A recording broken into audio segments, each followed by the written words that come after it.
मला मंत्री व्हायचं आहे म्हणून कुणाचा तरी बळी घ्यावा किंवा कुणाचा तरी राजीनामा घ्यावा आणि मला मंत्री करावं असं माझ्या मनात स्वप्नातही येणं शक्य नाही।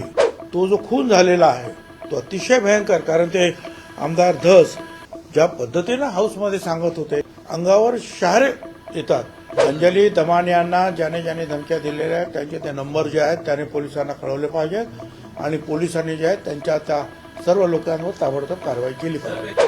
हे खरं आहे की मी मुख्यमंत्री फडणवीस यांना त्यावेळेला भेटलो होतो आणि 3 तारखेला सावित्रीबाई फुल्यांची जन्मतिथी असते आणि त्यांच्या त्या जन्मगावी नायगावला आणि तिथे नेहमीच आमचा मोठा कार्यक्रम असतो आणि यावेळेला मुख्यमंत्री आणि त्यांच्याबरोबर 7-8 मंत्रीसुद्धा या कार्यक्रमाला हजर राहिले आणि तिथली जी काही आणखी काही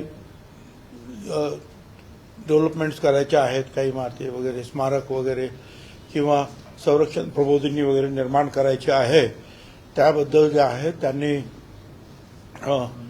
ताबडतोब जे आहे तिथल्या कलेक्टर आणि इतर सगळ्यांना जमीन अधिग्रहण करणे किंवा इतर जे काही काम आहे त्या सगळ्याच्या बाबतीत ताबडतोब त्यांनी ऑर्डरसुद्धा दिली। त्याच्यामुळे ती कामंसुद्धा जी आहे आता मार्गी लागतील आणि त्याच दिवशी संध्याकाळी चाकणला तिथल्या मार्केट कमिटीच्या वतीनं महात्मा फुले आणि सावित्रीबाई फुले यांची पूर्णाकृती पुतळ्यांचं उद्घाटन होतं, म्हणजे अनावरण होतं आणि तिथे पवारसाहेब होते आणि त्यांनी मला बोलवलं होतं। आता अशा वेळेला जे आहे जे फुले शाहू आंबेडकरांवरची चर्चा नायगावला काय किंवा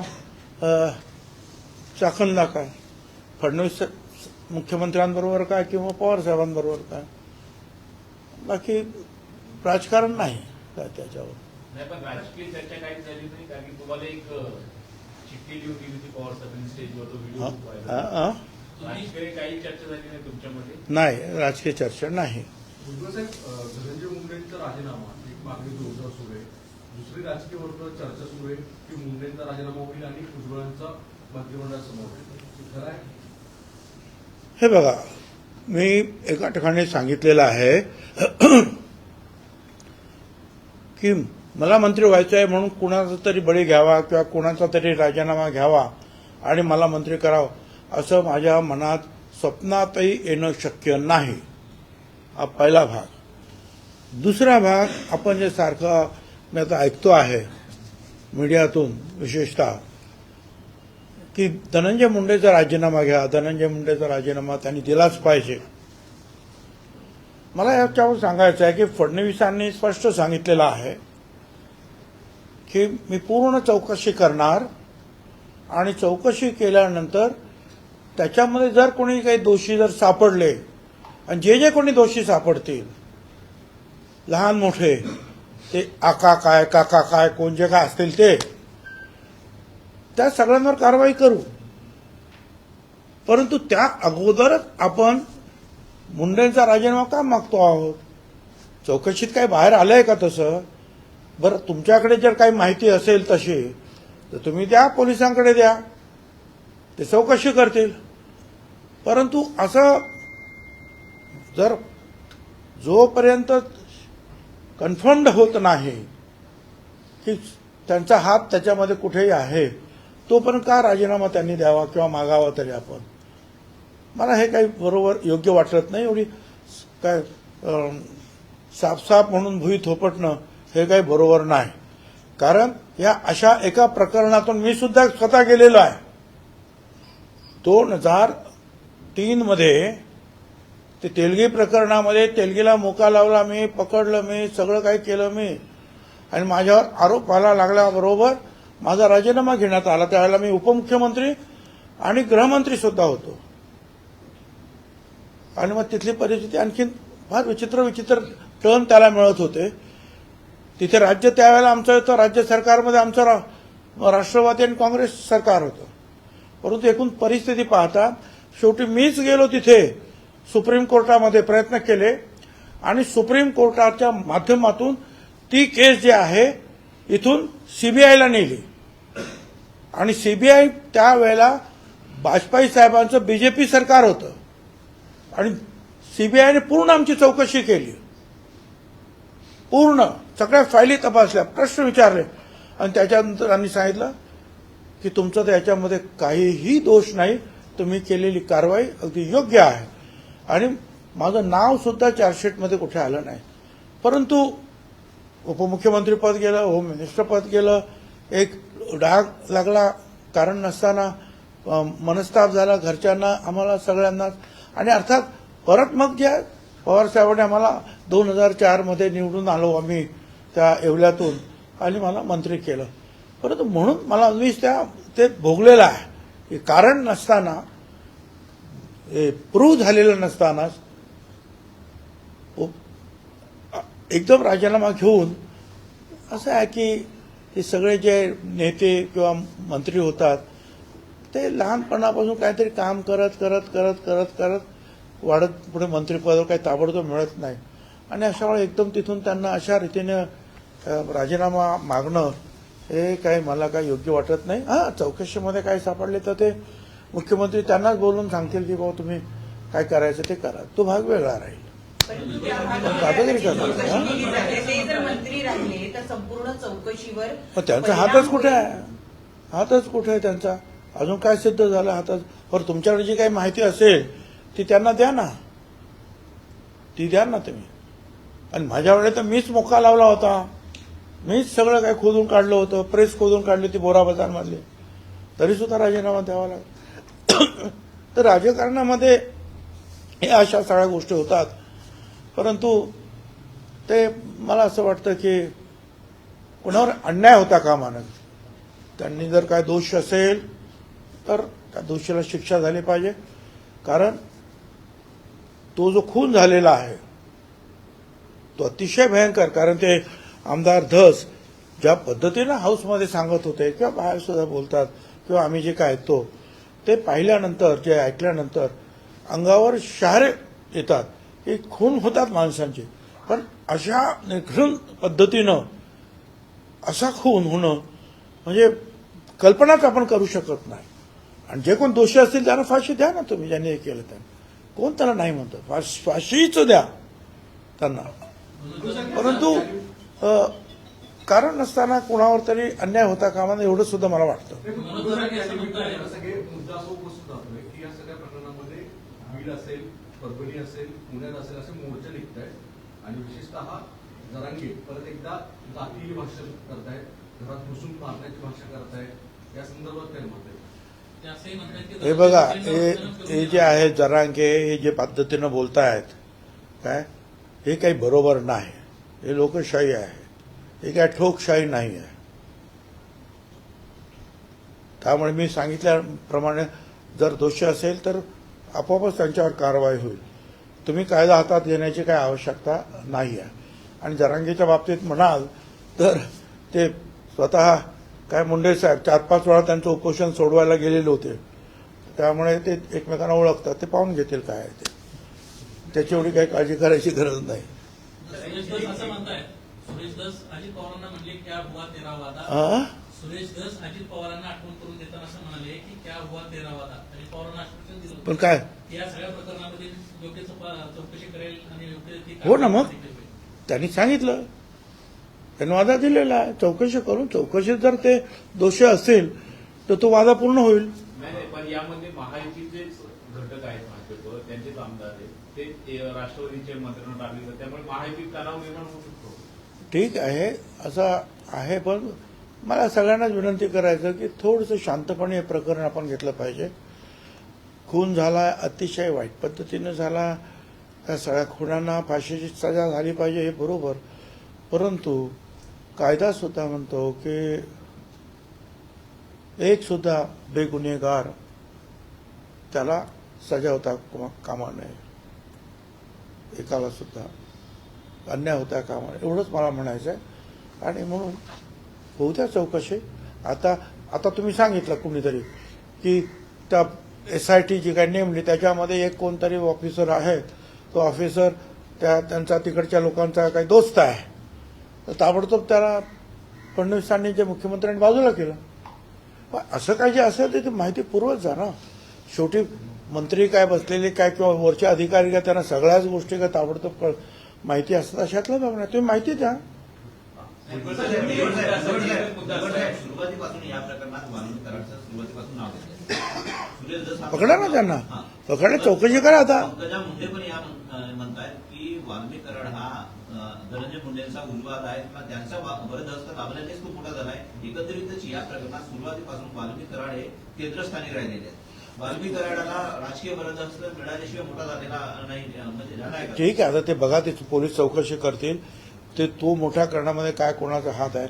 आता माझ्याबरोबर अनेक माझे मित्र कार्यकर्ते वगैरे असतात. अनेक लोक फोटो काढतात, काय करतात आणि जवळ असतात कार्यकर्ते असतात. आता एखाद्या कार्यकर्त्याने बाहेर जर काय केलं नवीनच काय, तर याचा अर्थ मी त्याला सांगितलं असं नाही होत ना, की तू असं कर म्हणून. काय करणार बरं, कार्यकर्ते काय, त्याच्या डोक्यात काय चाललं हे आम्हाला काय कळत असतं काय. आता सुद्धा काय येतात लोक, कुठे गेलो साहेब फोटो सेल्फी काढा सेल्फी. आता तो सेल्फी काढणारा तो कोण आहे, काय आहे, तो काय आपल्याला माहित असतो. किंवा हे कार्यकर्ते आपलं काम करतायत, आपलं काम करतात तर आपण त्यांना मान सन्मान देतो. पण बाहेर काय धंदे करतो ते आपल्याला काय माहिती असतं. मला कोणाची बाजू घ्यायची नाही आहे, फक्त चौकशी पूर्ण होऊ दे एवढंच मी म्हणाल, दुसरं काय नाही. आरोप केलेला आहे की ज्या पद्धतीने त्यांना धमक्या देत आहे मुंडे समर्थक आणि त्यांच्याकडनं ज्या पद्धतीने अंजली दमाने यांना ज्याने ज्याने धमक्या दिलेल्या आहेत त्यांचे ते नंबर जे आहेत त्याने पोलिसांना कळवले पाहिजेत आणि पोलिसांनी जे आहेत त्यांच्या त्या सर्व लोकांवर ताबडतोब कारवाई केली सर, पाहिजे. त्या चिठ्ठीमध्ये नेमकं काय लिहिलं होतं पवार साहेबांनी? तुम्हाला जो चिठ्ठी लिहून दिली, चिठ्ठी जी लिहून दिली शरद पवारांनी स्टेजवरती, त्या चिठ्ठीत नेमकं काय लिहिलं होतं? कुठे? पवारांनी जी चिठ्ठी दिली तुम्हाला सातारच्या कार्यक्रमात एक चिठ्ठी आपल्याला दिली. अच्छा, चिठ्ठी लिहिते काय लिहिलंय त्याच्यावर काय, पडदे में रहने दो पडदा असं ते चिठ्ठीत लिहिलं होतं त्याचं तुम्ही म्हणताय आम्हाला. नाही, सर, चिठ्ठीत असं लिहिलं होतं की तुम्ही सांगताय. मी सांगितलं ना आता एकदा, त्याचं उत्तर दिलं आता काय परत.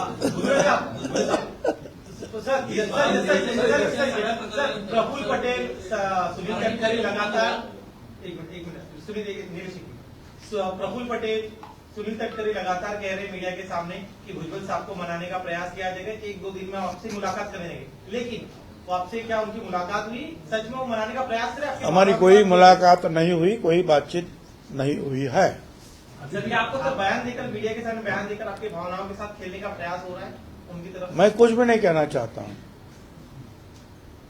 सर, ये बात आज क्या मेरी सारी भावना जो है मर गई है, खत्म. और क्या कहूँ मैं? इसके अलावा इसके अलावा ऍक्शन प्लॅन काय आहे? हैं? ऍक्शन प्लॅन काय आहे का? सर, प्लान ऑफ एक्शन आगे का क्या है? मी तुमच्याशी बसतो आणि ठरवून आपण काय करायचं, प्लॅन ऑफ ऍक्शन पुढे. हे तुम्ही जरा आता गप्पा वगैरे मारताना आपण ठरवू, तुम्ही काय सांगतात त्याचा पण विचार करू. सर, इसके अलावा अजित पवार ने कहा है कि मतदाताओं को कहा है कि आपने मुझे वोट देकर मेरे मालिक नहीं बन गए, मैं आपका मजदूर नहीं बना. इस पर आपका क्या कहना है? ठीक है, यानी इतना नहीं कहना चाहिए, इतना ही मैं कहूँगा, क्योंकि लोग जो है ये हमारे मिनिस्टर के मालिक है या नहीं ये बात ही नहीं. ये सारे लोग जो है मतदाता है, इस राज्य के मालिक है, इस देश के मालिक है. बाबा साहब अम्बेडकर ने सबको इस देश के मालिक बनाया है. हमारी क्या बात होती है? सर, आपको क्या आरोप ये लगा कि एरोगेंस दिख रहा है सत्ता में आने के बाद, दादा का मैंने उस पर जो है जवाब दे दिया है. सर, संजय गायकवाड़ जो है जिस तरीके का उनका भी एक बयान आया है कि 5,000 2,000 रुपए में देने वाले वोट जो है इस तरीके की जो टिप्पणी की है उसको आप किस तरीके से देख रहे हैं? लगातार इस तरीके के विवादित मैं फिर से इसके बारे में इतना ही कहूंगा कि जो हमारे उप मुख्यमंत्री और भूतपूर्व मुख्यमंत्री शिंदे साहब हैं, उनको चाहिए कि उनको थोड़ा जरा लगाम लगाए, क्योंकि मेरे बारे में भी ऐसा उन्होंने पहले कहा था कि जब ये जरांगे और मेरा जब सब चला था तो मेरे बारे में कहा था कि छगन भुजबल को जो है कि कमर में जो है लात मारकर जो है मंत्रिमंडल के बाहर निकालो. और 2.5 महीने पहले मैंने जो इस्तीफा दिया था, और मगर मुख्यमंत्री ने कहा था कि इसके बारे में कुछ बोलो मत, तो मैंने नहीं बोला था. मगर जब इसने ये बोला लात मारकर उसको निकालो, पिक आउट, तो मैंने बोला कि भाई कुछ जरूरत नहीं है लात मारने की, मैंने इस्तीफा दे दिया, जाओ। तो ये जो है जरा ज्यादा बोलते हैं क्या, उससे लोगों को मन दुख होता है, नहीं बोलना चाहिए। तो शिंदे साहब को चाहिए कि उनको समझाए। सर, विपक्ष का ये कहना है कि एकनाथ शिंदे को उनके बिहार में माफी मांगनी पक्ष चाहिए। अडचणीत आला असं तुम्हाला वाटतंय का? एक बार में एकही धनंजय मुंडेंमुळे पक्ष अडचणीत आला असं तुम्हाला वाटतंय का? असं आहे की मला अजून तरी म्हणजे अडचण निर्माण केली गेलेली आहे सगळ्या बाजूने, परंतु जोपर्यंत जे आहे न्याय सांगतोय की नीट चौकशी करा आणि त्याच्यानंतर अडचण वाटली तुम्हाला खरी तर त्याच्यावर जे काही पावलं उचलायला पाहिजे। माणिकराव कोकाटे असं म्हणताय की भुजबळांचे लाड पक्षानं खूप केलेले आहेत, त्यामुळे त्यांना जो योग्य निर्णय वाटतो तो त्यांना घेऊ द्या, अशा पद्धतीची प्रतिक्रिया माणिकराव कोकाटे. माणिकराव कोकाटेंना मला सांगायचं आहे की छगन भुजबळ या राष्ट्रवादी काँग्रेस पक्षाचा संस्थापक आहे, पवार साहेबांबरोबरचा। पवार साहेब आणि आम्ही दोघे याचे प्रमुख संस्थापक आहोत खरं म्हणजे। काय माझा जो एटेन बंगला होता विरोधी पक्षनेत्याचा, तिथेच या झेंडा कुठला असावा, नाव काय असावं, व त्याची जे निशाणी आमची घड्याळ कशी असावी, एवढंच नाही तर घटना अमुक तमुक सगळं काय केलेलं आहे। आणि मी या प्रांताध्यक्ष सुद्धा पाहिला आहे। कोकाटे हे तसं पाहिलं तर उपरे आहेत।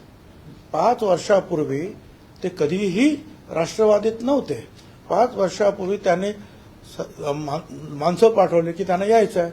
मी पवार साहेबांना विचारलं, पवार साहेब तयार नव्हते, पण मी म्हटलं की जाऊ द्या, काय मला काय ते बोलले असतील, शिव्या दिल्या असतील मागच्या निवडणुकामध्ये, परंतु आपण आता निवडणुका आहेत आणि नंबर वाढवला पाहिजे। पवार साहेबांनी सांगितलं की तुला काय पाहिजे तो घ्या निर्णय, आणि आम्ही त्यांना घेतला। आम्ही त्यांच्या प्रचाराला सुद्धा गेलो पावसामध्ये। आता ते मला काय सांगणार की आता मी संस्थापक अध्यक्ष, मी सगळा काय, तर माझ्या पक्षाने मला माझे लाड केले, किती केले, काय केले, तर माझ्या पक्षाने मी पाहून घेईन। अरे तुम्ही काल आलात, तुम्ही काय, तुम्हाला बोलण्याचा काय अधिकार आहे राव? सर इसी से आगे जुड़ा हुआ है कि जिसे आपने पार्टी में लाया वो बिना किसी हाईकमांड के बैकिंग के आपको पार्टी से बाहर निकालने की बात कह नहीं सकता है।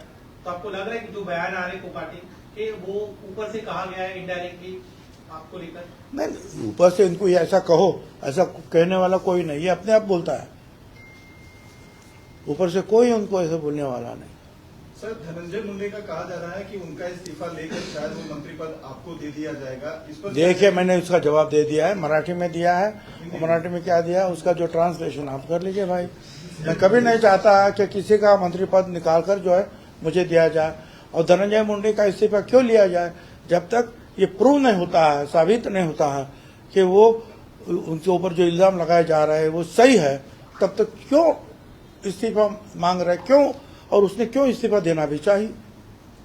त्याच्यामागे असं कारण आहे, संभाजीराजेंचं असं म्हणणं होतं की धनंजय मुंडे मंत्री आहे आणि प्रशासनाचे अनेक लोक जे आहेत त्यांच्या संबंधित आहेत, चौकशी समितीवर एक दबाव तंत्राचा वापर त्या ठिकाणी होऊ शकतो। आता दोन जे अधिकारी आहेत त्यांना बाजूला केलं, मात्र अशा पद्धतीचे असं आहे की शेवटी या राज्याचे मुख्यमंत्री फडणवीस आहेत, होम डिपार्टमेंट त्यांच्याकडे आहे काय, आणि इथे काय 1-2च पोलीस काम करत नाही, अनेक पोलीस काम करत असतात। तुम्हाला पण कोणी वाटलं की बा या पोलिसाची तिथे नेमणूक झाली पाहिजे, त्या ऑफिसरची नेमणूक झाली पाहिजे, करा ना काय। आणि असं जर काय कोणावर काय प्रेशर वगैरे आलं तर ते ताबडतोब मुख्यमंत्र्यांच्या कानावर जाणारच आहे। एवढं काही सोपं नाही। ही केस एवढी म्हणजे वाईट केस आहे, म्हटलं तर वाईट केस आहे की याच्यामध्ये कोणी पोलीस ऑफिसर सुद्धा रिस्क घेणार नाही, अशी ही केस आहे। ही अशा रीतीची हत्या ही पहिल्यांदाच झालेली आहे या राज्यामध्ये। त्याच्यामुळे कुणी पोलीस ऑफिसर सुद्धा काय मंत्री असेल आणि कोणी असेल तर त्याच्या दबावाला बळी पडेल असं मला वाटत नाही। जो माझा अनुभव आहे काही वर्षाचा, तो होम मिनिस्टर म्हणून मला असं वाटतं। आणि ते असं असला तर ते ताबडतोब वरती कळवतील की असं चाललंय। पालकमंत्रीपद भाड्यानं दिलं गेलं होतं वाल्मिक कराड अजय?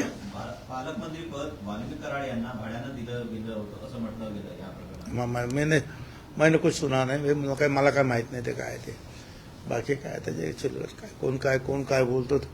महत्वाच्या प्रश्नाला मी तुम्हाला उत्तर दिलेलं आहे। सुजय विखे पाटिल के बारे में एक सवाल है सर। है? सुजय विखे पाटिल के बारे में जो माजी खासदार थे, उनका ये कहना है कि जो भिखारी हैं वो बड़े पैमाने पर साईं के दरबार पे आ रहे हैं और भिखारियों का बिला लगा हुआ है, जो खाने के लिए आ रहे हैं, भोजन खाने के लिए आ रहे हैं, पर प्लेट 25 रुपए भक्तों से लेना चाहिए, ऐसी उन्होंने बात की है। एक डेरोगेटरी स्टेटमेंट को आप कैसे देखते हैं? वो तो ठीक है कि सुजय विखे पाटिल ने जो भी कुछ कहा है, तो सारे के तो भिखारी वहां नहीं रहते हैं। बाकी हम लोग भी कई बार जाते हैं, जो भी दान धर्म करना है वो भी करते हैं, और वह प्रसाद के तौर पर जो है वह खाना खाया जाता है। मगर उसके बारे में मैं ज्यादा क्या बोलूं, उसके पिताजी ने उनका कान पकड़ा है तो काफी है।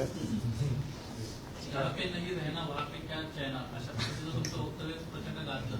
असा बराच कालावधी लोटलेला आहे. पक्षाकडूनही काही होत नाहीये. नेमकं आता भुजबळ साहेबांची पुढची भूमिका काय असणार आहे? सांगेन ना तुम्हाला, मी म्हटलं ना आपण बसू एकत्र, कॅमेरा बाजूला करून त्याला चर्चा करू म्हणून संकल्प अजित पवारांचा फोन वगैरे आला का तुम्हाला काही की बाबा नाराज नाही. अजिबात नाही. नवीन वर्षाचा संकल्प काय आहे भुजबळ साहेबांचा? नवीन वर्ष आहे, तुम्हाला सगळ्यांना शुभेच्छा. नागपूर अधिवेशनामध्ये उद्धव ठाकरेंनी तुमचं कौतुक केलं होतं. भुजबळ खूप चांगले नेते आहेत, नाराज असले तरी आम्ही त्यांची काळजी घेऊ असं बोलले होते. मी त्यांचा अतिशय आभारी आहे. जे नेते माझ्याबद्दल चांगलं बोलले किंवा मंत्री काही चांगलं बोललेले आहेत, मुख्यमंत्री सुद्धा बोललेले आहेत, विरोधी पक्षाचे जे आहेत नेते बोललेले आहेत, त्या सगळ्यांचा मी मनापासून आभारी आहे.